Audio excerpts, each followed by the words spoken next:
বন্ধুরা দেখুন একটি গাছে কতগুলো মাল্টি গ্রাফটিং করা হয়েছে।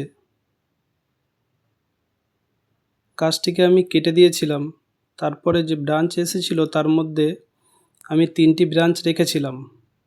গাছটি কাটার পরে গাছটি এরকম ছিল, সবে নতুন নতুন কচি পাতা আর কি বার হচ্ছিল,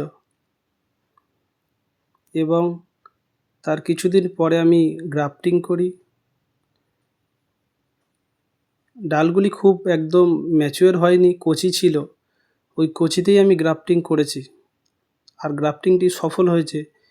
এই কারণে সফল হয়েছে, আমি যতটা বুঝেছি নিজে হাতে গ্রাফটিং করে, আমি তো প্রফেশনাল নয়, যে যতটা ডাল কচি থাকবে ততটা তাতে রস অর্থাৎ জলের পরিমাণ বেশি থাকবে, আর ততটাই সায়ন তাড়াতাড়ি জুড়ে যাবে। আর বিশেষ করে মাটির গাছে গ্রাফটিং সফল খুব তাড়াতাড়ি হয়। একটা টবের গাছে গ্রাফটিং, এখানে নামডকমাই পার্পেল অর্থাৎ নামডকমাই সিমুয়াং, ব্যানানা ম্যাঙ্গো, কিং অফ চাকাপাত, এইগুলি আমার ছাদ বাগানে যেহেতু ছিল, যার কারণে আমি সায়ন সংগ্রহ করা সহজ হয়েছে।